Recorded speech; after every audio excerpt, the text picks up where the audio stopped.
All right. We can't really talk about Devin Booker without talking about the elephant in the room, and that is the absolute war that is happening, whatever, on social media around this.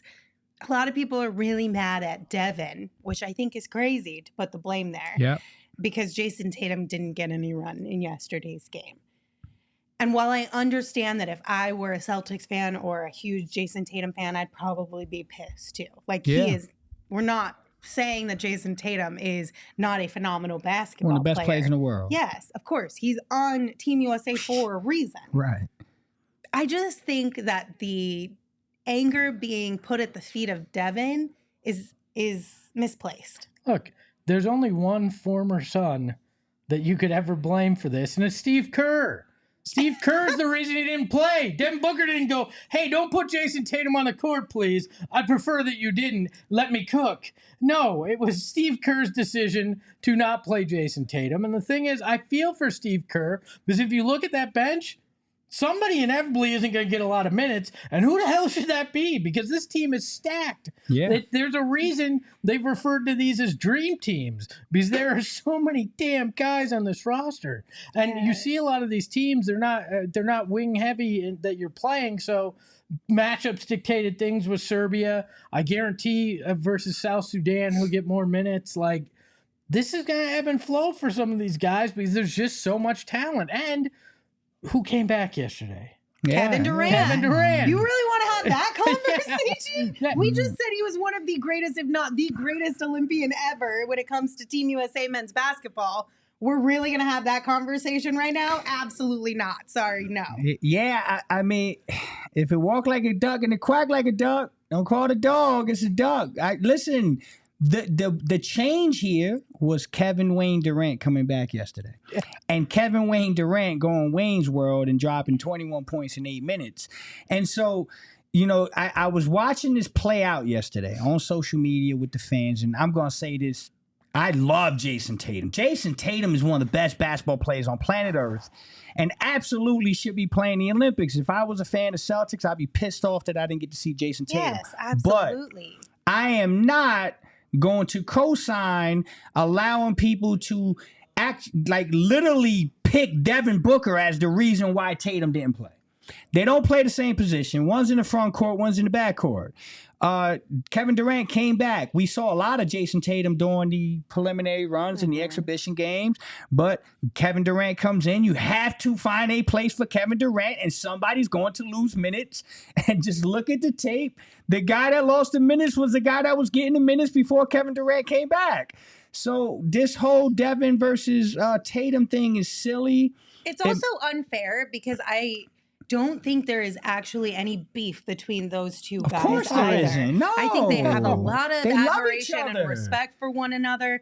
And so I just think it creates this really awful, like, online drama. And sometimes even like there are obviously, let's be honest, we're media members, but we're also fans of a specific team. You know that happens with other players and other teams too. But it just creates this really toxic, like, they don't listen to that though. Cesspool, and it's not fair to the two of them to pit them against each other. They love each other. Tatum wanted to come here and play with Book when he was young. He made that public. They love each other. Those guys are cool as hell. Like and by the way, we're getting into this. Those guys don't listen to that. They don't listen to that. Some of them don't. Look, this is the Bill Simmons of the world. This is the talking heads in Boston. I saw some of them on Twitter, some of the radio guys talking about that. And I'm like, look, guys, you can get your panties in a twist if you want about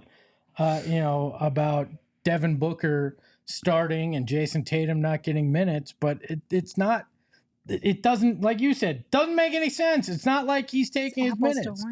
It's KD coming back that took the minutes. Yeah. It's Steve Kerr's decision. And guess what, my friends? You guys won an NBA championship. Do you really give a crap if Jayson Tatum gets 20 minutes or 2? What difference does it make? As long as he comes back healthy to you and he wins a gold, it should not matter. Yeah, I agree. I mean, I will say if the roles were reversed, I'd probably be a little upset, but I would also question the why behind it, right? A lot of people in the chat have been mentioning how fit wise, Devin does more for this team than Tatum does, especially when you're looking at a team like Serbia that they were playing. Like, there is a balance to all of this thing. Austin does in the chat bring up a good point, though. They said, I think everyone should get minutes, to be honest.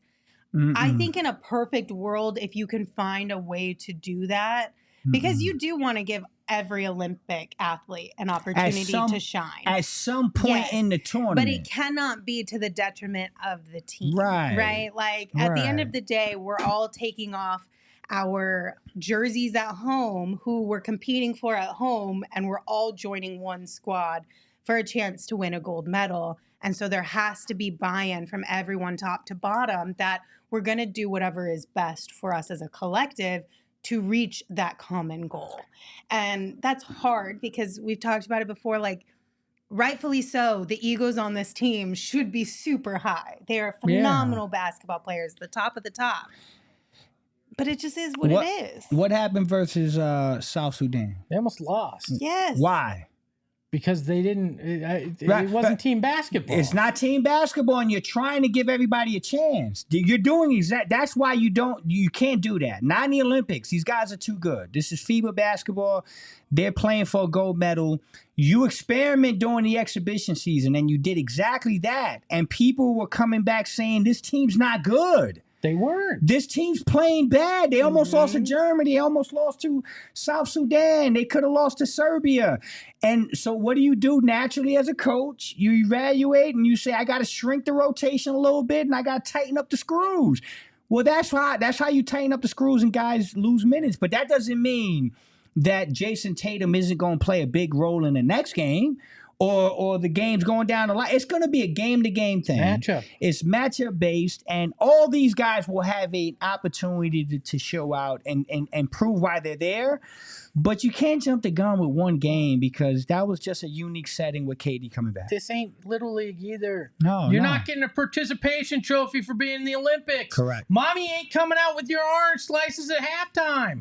This shit ain't happening. Not everybody's going to play minutes. It's just the way it is. And everybody's acting like they almost lost that game yesterday and they won by 20 plus. Why is this the conversation? Why is it not Team USA looks like they got their shit together? Right. Instead it's, oh, my poor Jayson Tatum didn't get minutes. You know what? Somebody's not. And it just happened to be him yesterday. So be it. That's it. And that is my TED Talk. Thank you for joining. And he'll get his opportunity at some point in time. I do understand the frustration, but at the end of the day, like we said at the top of this conversation, it's not Devin Booker versus Jayson Tatum. It's not Jayson Tatum versus Devin Booker. Like, let's squash that. Yes, let's not please. feed into that because that is so incredibly unfair just in general, but also unfair to the two of them. Yes.